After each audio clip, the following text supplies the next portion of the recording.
all love our big screen smartphones, but pocketing them can be a clunky challenge. Samsung now coming up with the first foldable phone. Vili Abraham here with more on this promising new technology and why it may finally make a dent in Apple's market share. Definitely. Tell us about it and why it's so interesting for consumers. Okay, well, this was made possible due to a technology which is called nanotechnology or nanoscience. Now, nanoscience actually deals with the manipulation of small materials.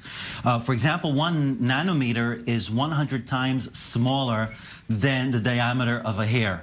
Wow. It's incomprehensible how small it is, and scientists have to manipulate this in order to make a lot of stuff. And with this material, you can make things that are stronger, lighter, more durable, more reactive, and better conductors of electricity. And by the way, if you look at the spectrum of products that are manufactured today, they're either very light or very strong. You cannot have something that is very strong and light at the same time.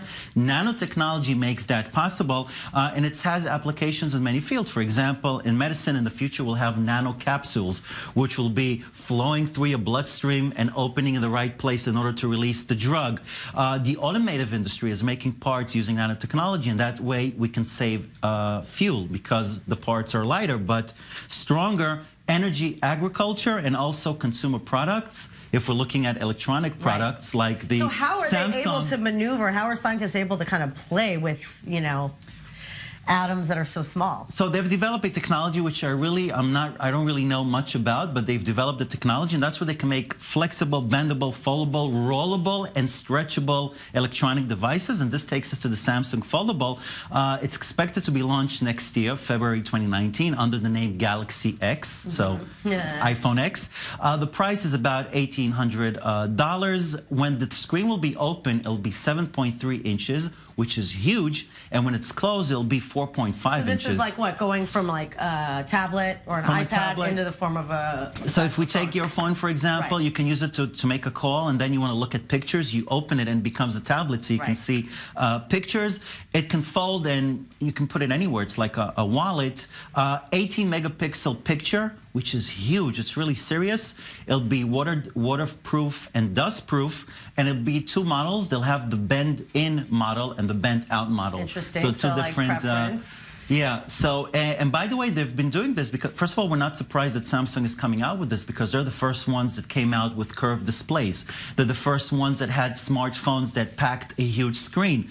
And they're doing this because they're facing fierce competition in the middle range market in Korea.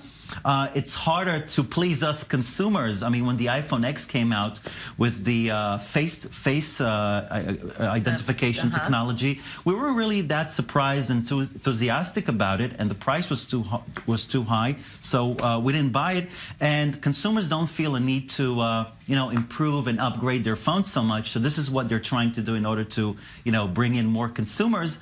And next year we would expect more and more manufacturers to get on this bandwagon. Right. I mean, that's the thing. I mean, Apple could start working on this now. And yes, they submitted a patent for the technology. Motorola, LG, and Huawei, all of them are expected to roll out these phones next year. All right, the race for foldable, nanotech, bendable tech.